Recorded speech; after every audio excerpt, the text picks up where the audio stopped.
two nuclear superpowers with opposing visions for world order. $700 billion annual trade relationship. 5,000 nuclear warheads between them. Zero direct communication when crises erupt. Taiwan sits in the crossfire. The South China Sea militarizes daily. Technology decoupling accelerates. Economic warfare intensifies. And nobody in Beijing or Washington knows what the other side will actually do when tested. This isn't the Cold War where rules were understood. This is uncharted territory where miscalculation means annihilation. Welcome to the most dangerous phase of great power competition in 80 years. The Predictability died on February 4th, 2023. A Chinese surveillance balloon drifted across the continental United States for 7 days. It collected intelligence over nuclear missile sites. It violated American airspace continuously. And Washington didn't shoot it down until it completed its mission and reached the Atlantic Ocean. China claimed weather research. America claimed national security threat. Neither side knew how the other would respond. The balloon incident wasn't dangerous because of what it revealed. It was dangerous because it revealed that neither superpower understands the other's red lines anymore. Predictability requires understanding. Understanding requires communication. Communication collapsed. The military hotline between Pentagon and Chinese Ministry of Defense sits unused. When American destroyer conducted freedom of navigation operation near Spratly Islands in December, the U.S. Navy tried to notify Chinese counterparts via hotline. No answer. They tried backup channels. No response. The ships nearly collided because nobody was talking. Two nuclear-armed militaries operating in close proximity without communication protocols. That's how accidents become wars. During Cold War, Americans and Soviets maintained multiple communication channels, specifically to prevent miscalculation. Those channels worked because both sides wanted to avoid accidental war. Today, China refuses to answer the phone. That refusal is strategic. Beijing believes communication reduces their tactical flexibility. But it also eliminates the safety valve that prevents escalation. The economic decoupling is accelerating beyond anyone's control. In 2018, US-China trade totaled $737 billion. In 2023, it dropped to $575 billion. That's 22% decline in 5 years, but the headline number understates the shift. Advanced technology trade collapsed completely. Semiconductor equipment, artificial intelligence chips, quantum computing components, biotechnology, these sectors saw 75% reduction in bilateral trade. America cut off Chinese access to advanced chips. China responded by restricting rare earth exports. Both sides weaponized technology trade. The decoupling that economists said would take decades is happening in years. This speed creates instability. Companies scramble to find alternatives. Supply chains rupture. Costs spike. Economic pain generates political pressure. Political pressure demands aggressive responses. The spiral feeds itself. What's your take on where this leads? Type A, if you think diplomacy can still work. Type B, if you think conflict is inevitable. Taiwan's semiconductor dominance creates the ultimate vulnerability. TSMC produces 92% of the world's most advanced chips. Every iPhone, every NVIDIA AI processor, every F-35 fighter, every advanced weapon system, all depend on chips from Taiwan. America cannot fight modern war without TSMC chips. China cannot build modern economy without them. Both superpowers are utterly dependent on an island that China claims and America defends. This creates nightmare scenario. If China invades Taiwan, America must respond or lose technological advantage for decades. But responding means war with nuclear-armed power. If America doesn't respond, every ally questions American commitments. Japan, South Korea, Philippines, Australia all recalculate their security relationships. American alliance system collapses. This isn't theoretical dilemma. This is real choice that might arrive in 2027 based on current Chinese military buildup timeline. The South China Sea militarization passed the point of reversibility. China built 7 artificial islands. They're not just islands anymore. They're unsinkable aircraft carriers with runways, hangars, barracks, missile batteries, and radar installations.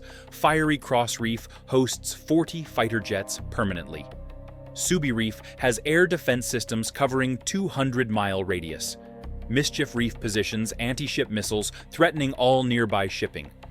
Together, these islands create Chinese fortress line controlling 1.3 million square miles of ocean. American warships can still operate there, but they do so under constant threat. Every transit requires full combat readiness. Every flight generates intercept attempts.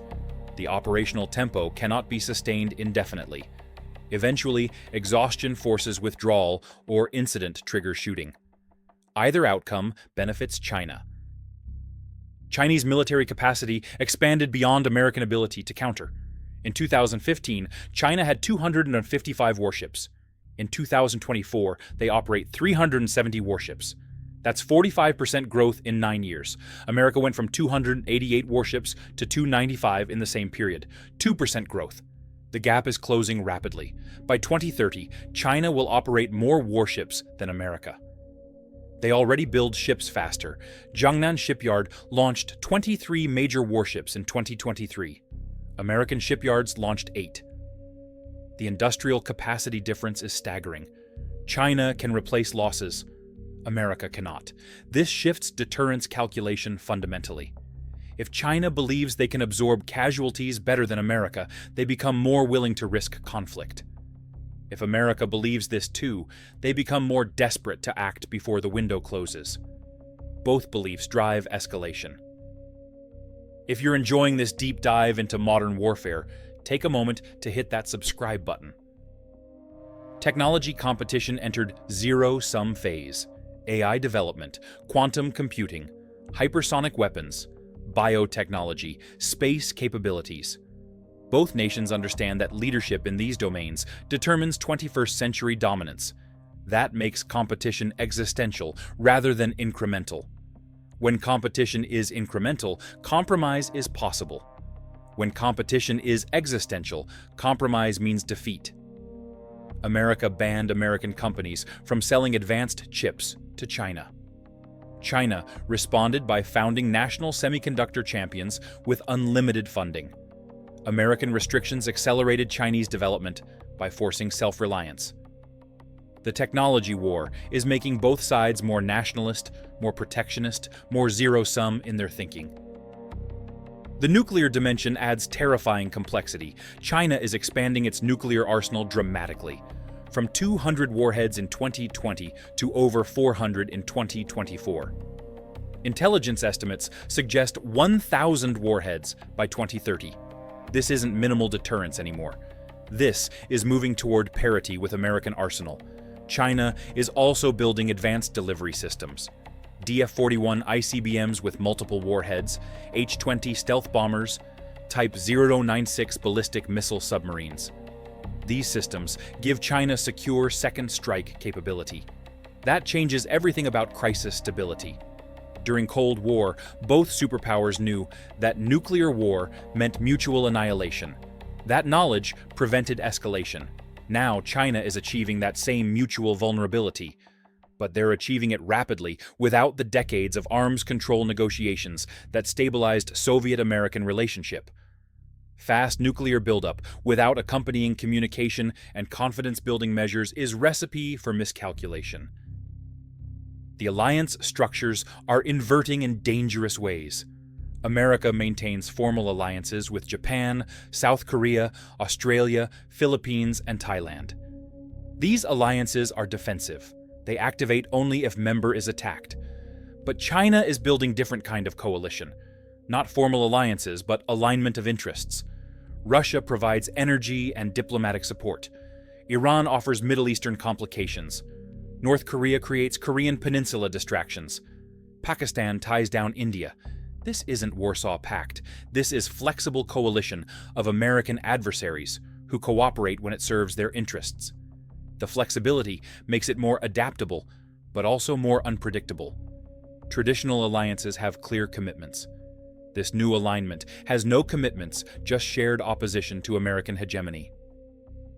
Russia-China coordination is deepening in ways unthinkable 5 years ago. Joint naval patrols in the Pacific, combined air patrols near Alaska and Japan, technology sharing on hypersonic weapons, energy deals worth $400 billion over 30 years. This isn't alliance, but it's not just transactional relationship either. Russia provides China strategic depth against American pressure. China provides Russia economic lifeline against Western sanctions. The partnership is born of necessity, but necessity creates powerful bonds. If America confronts China over Taiwan, Russia might create crisis in Europe to divide American attention. If America pressures Russia in Ukraine, China might escalate in Taiwan Strait. The two-theater nightmare is real and growing. Don't miss what comes next. Make sure you're subscribed so you never miss an analysis like this. North Korea's role as Chinese proxy creates additional unpredictability. Pyongyang conducts missile tests when Beijing wants to signal displeasure. North Korea threatens South Korea when China wants America distracted from Taiwan. The coordination is obvious but deniable. China can claim they don't control North Korea.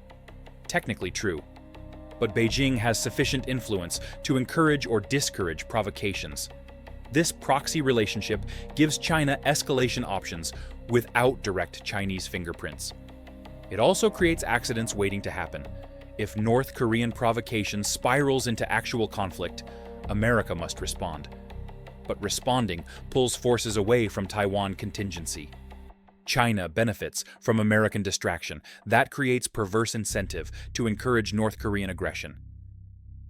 Economic warfare is becoming normal statecraft. China restricts rare earth exports. America bans technology transfers. China dumps agricultural imports. America raises tariffs. China devalues currency. America threatens secondary sanctions. These aren't negotiations. These are attacks. Economic warfare that falls short of shooting warfare, but aims to damage adversaries' prosperity and power. The problem is, economic warfare creates escalation spirals just like military confrontations. Each restriction demands retaliation. Each retaliation demands counter-retaliation. Eventually, economic warfare becomes so painful that military options look attractive by comparison. Better to fight and win than to lose slowly through economic strangulation. The Taiwan timeline is compressing dangerously. Xi Jinping publicly stated reunification cannot be passed to next generation. He's 71 years old. His political timeline is finite. Intelligence assessments suggest Chinese military achieves adequate capability for Taiwan invasion by 2027. That's 3 years away. 3 years to prepare. 3 years for diplomacy to work. 3 years for deterrence to hold. But 3 years is also enough time for crisis to erupt. Taiwan elections in January 2024 chose pro-sovereignty candidate. Beijing is furious. They might decide waiting until 2027 gives Taiwan time to strengthen defenses and American time to increase support. The window might be closing faster than anyone planned. When leaders believe windows are closing, they act rashly. What would you have done if you were advising either president right now? Comment your answer below. American domestic politics add wild card element. Presidents change every 4 years, potentially.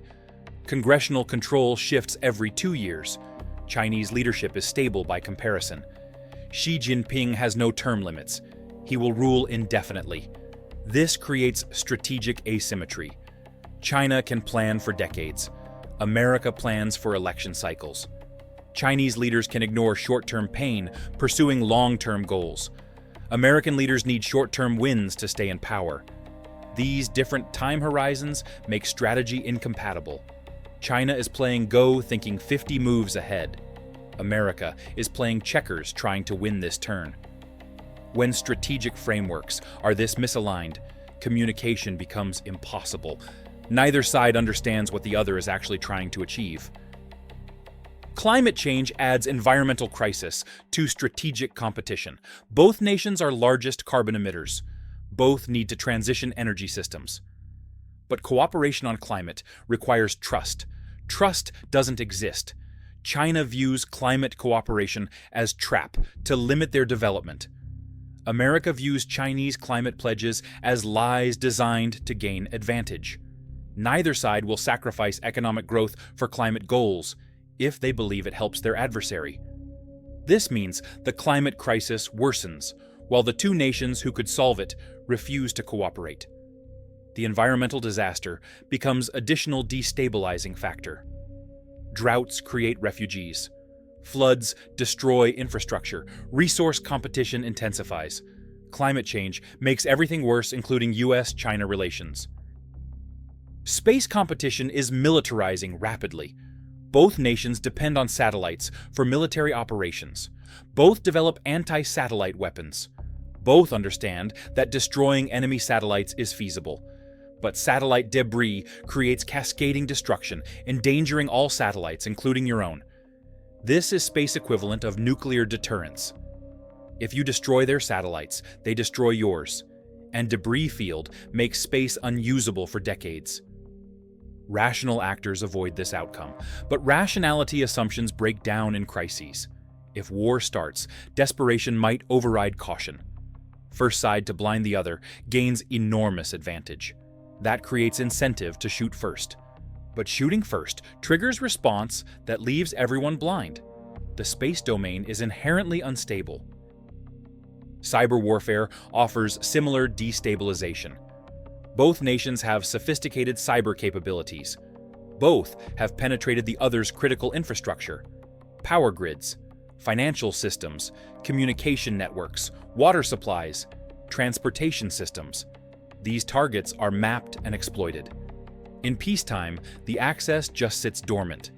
In crisis, that access becomes weapon. Flip switches and American cities go dark. Crash systems and Chinese supply chains collapse. The cyber battlefield is prepared. It's just waiting for someone to start fighting. The problem is, attribution is difficult. Was that cyber attack Chinese government or criminal hackers? Uncertainty creates risks of escalation based on misunderstanding. It also creates opportunities for false flag operations. Third party could trigger US-China conflict through cyber attack blamed on wrong adversary. This kind of detailed tactical breakdown takes hours to research. Subscribe to help us keep making them. Financial interdependence is weapon and vulnerability simultaneously. China holds $859 billion in US Treasury securities. They could dump them, disrupting American financial markets. But doing so would cost China billions in losses and destabilize global economy China depends on. America could freeze Chinese assets in Western banks, estimated at over $1 trillion. But that would destroy trust in dollar-denominated system, benefiting America globally. Both sides have nuclear options financially. Both options are mutually destructive. That should create stability through mutual assured economic destruction. But in actual crisis, desperate leaders take desperate actions. The financial weapons exist. Assuming they won't be used because it's mutually harmful is dangerous assumption. Cultural understanding collapsed entirely.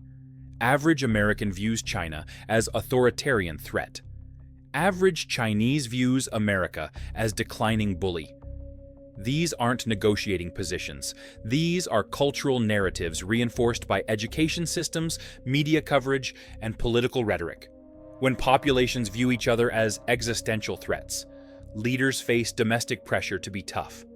Any compromise looks like betrayal. Any restraint looks like weakness. The cultural hostility constrains diplomatic flexibility. Even if leaders wanted to de-escalate, their domestic audiences might not permit it. This is nationalism as trap. Once unleashed, nationalist sentiment becomes extremely difficult to control. The unpredictability comes from multiple sources converging. Chinese decision-making is opaque. American decision-making is chaotic. Neither side maintains reliable communication with the other. Both sides are building military capabilities faster than diplomatic frameworks can accommodate them. Both economies are decoupling, reducing mutual interest instability. Both populations are nationalist, reducing political space for compromise. Both militaries operate in close proximity without agreed rules of engagement. Both sides maintain ambiguous commitments, creating opportunities for miscalculation. All these factors together create unprecedented unpredictability. Historical analogies fail because the situation is unique. Cold War analogies don't work because US-China economic integration is completely different from US-Soviet separation. World War I analogies don't work because nuclear weapons change everything. Ancient great power conflicts don't work because technology evolution is exponentially faster. Every historical parallel breaks down because this situation combines elements never seen together before. Two nuclear superpowers, deeply economically integrated, competing for technological dominance, operating globally, with no communication protocols. The uniqueness is what makes it so unpredictable. Your engagement directly shapes what we cover next. Drop a comment and subscribe. Intelligence failures become more likely as unpredictability increases. When behavior is predictable, intelligence agencies can forecast with confidence. When behavior is erratic, forecasting becomes guesswork. Right now, American intelligence agencies struggle to predict Chinese actions. Does Xi want to invade Taiwan or just intimidate it? Is Chinese military buildup defensive or offensive? Are economic restrictions preparing for war or just competition? The analysts genuinely don't know. Chinese intelligence faces similar problems understanding American intentions. This mutual uncertainty means both sides must prepare for worst-case scenarios. Preparing for worst case accelerates arms races. Arms races increase tensions. Tensions make conflict more likely even if neither side actually wants war. The accidental war scenario becomes more probable. Not deliberate decision to start war, but chain of miscalculations that spirals beyond control. Ship collision leads to shooting. Shooting leads to escalation. Escalation leads to crisis. Crisis happens too fast for diplomacy to catch up. Leaders feel pressured to respond forcefully to avoid looking weak. Both sides escalate, expecting the other to back down. Neither backs down. Suddenly, you're at war, and nobody is sure how it started. This happened before in history, Sarajevo, 1914. Nobody planned World War I. It happened through chain of miscalculations and alliance commitments. Today's US-China relationship has all the ingredients for similar tragedy. The nuclear threshold question is unanswered. In crisis, if China faces conventional military defeat, do they use nuclear weapons? If America faces destruction of carrier strike group, do we use nuclear weapons? These questions have no clear answers because the scenarios never occurred. During Cold War, nuclear doctrine evolved through decades of crises and negotiations. Both sides understood thresholds, even if they weren't formally agreed. US-China nuclear relationship has no such understanding. China has nuclear weapons, but inexperience using them in crisis bargaining. America has experience, but not with adversary like China. The combination of nuclear weapons plus inexperience plus lack of communication is terrifying. Economic consequences of US-China war would dwarf military casualties. Global trade collapses. Supply chains rupture completely. Worldwide recession turns into depression. Unemployment spikes globally. Governments fall. Social unrest explodes. The economic cost exceeds $10 trillion in first year alone. That's bigger than Great Depression. That's bigger than 2008 financial crisis. That's civilization-threatening economic collapse. Both American and Chinese leaders understand this intellectually. But in crisis, intellectual understanding gives way to emotional reaction and political pressure. Leaders who rationally want to avoid war still might stumble into it. If you made it this far, you're the core of our community. Like, subscribe and hit that bell. The Allies complicate calculations unpredictably. If America fights China over Taiwan, do Japan and Australia join? Probably. But what if they hesitate? What if domestic politics in Tokyo or Canberra prevents immediate support? America's ability to fight China depends heavily on using Japanese bases and Australian logistics. Without them, American strategy breaks down. But alliances are voluntary. Allies make sovereign decisions. Those decisions might not align with American preferences, especially if conflict appears to result from American provocation. The alliance uncertainty is another source of unpredictability.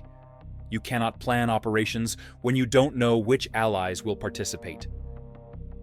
China faces similar allied uncertainty. Does Russia actively support China in Pacific War or just provide diplomatic cover? Does North Korea create diversion or stay quiet? Does Iran open second front against American allies or focus on their own interests? China's strategy assumes certain levels of support from these partners. But those partners have their own interests. They will support China when it benefits them. They will stay neutral when it doesn't. Chinese planners must account for this uncertainty. That uncertainty makes their planning more difficult and their strategy less reliable. The time horizon is compressing. In 2018, experts said US-China confrontation was decades away. In 2020, they revised to within 10 years. In 2024, intelligence assessments say possible within 3 years. The compression is real. Military buildups accelerate. Political rhetoric hardens. Economic decoupling speeds up. Every trend points toward confrontation happening sooner, not later. The question shifted from whether conflict will occur to when and how bad. That shift reflects changing assessment of trajectory. 6 years ago, experts believed trajectory could be changed. Now, most believe momentum is too strong. The train is moving. Nobody knows how to stop it. The unpredictability makes everything more dangerous because it prevents effective deterrence. Deterrence works when adversary understands consequences of actions. If China knows America will definitely fight for Taiwan, they don't invade. If China knows America definitely won't fight, they invade confidently. But if China doesn't know whether America will fight, they might test it. Testing creates crises. Crises create escalation. Escalation creates war nobody wanted. Strategic ambiguity might have worked when relations were stable. In current unpredictable environment, ambiguity is gasoline on fire. The path forward requires rebuilding predictability through communication. Both sides need to establish clear red lines. Both need to maintain crisis communication channels. Both need to conduct regular military-to-military dialogue. Both need to negotiate rules of engagement for close encounters. Both need arms control discussions on nuclear weapons. Both need economic frameworks that reduce weaponization of trade. All of this requires political will that currently doesn't exist. Leaders in Beijing and Washington face domestic pressure to be tough, not conciliatory. That pressure makes necessary compromises politically impossible. The most unpredictable phase is right now because the old order collapsed, but new order hasn't emerged. During Cold War, rules existed. Both sides knew and mostly followed them.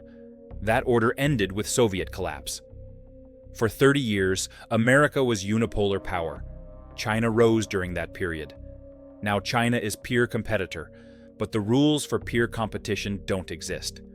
The transition period between orders is always most dangerous. Old rules don't apply. New rules aren't established. Nobody knows what behavior is acceptable and what triggers war. This is where we are now, the most dangerous phase of great power transition in 80 years. Two superpowers, no communication, rapid military buildup, economic decoupling, alliance complications, nuclear uncertainties, Taiwan flashpoint, technology competition, nationalist populations, compressed timelines. All of these factors combine to create unprecedented unpredictability. And unpredictability between nuclear superpowers is another word for existential danger. This isn't Cold War redux. This is something new. something more dangerous, something nobody knows how to manage. The United States and China are entering the most unpredictable phase yet, and nobody in Beijing, Washington, or anywhere else knows how this ends. That unknown is what makes it so terrifying. Welcome to the future. Try not to let it kill us all.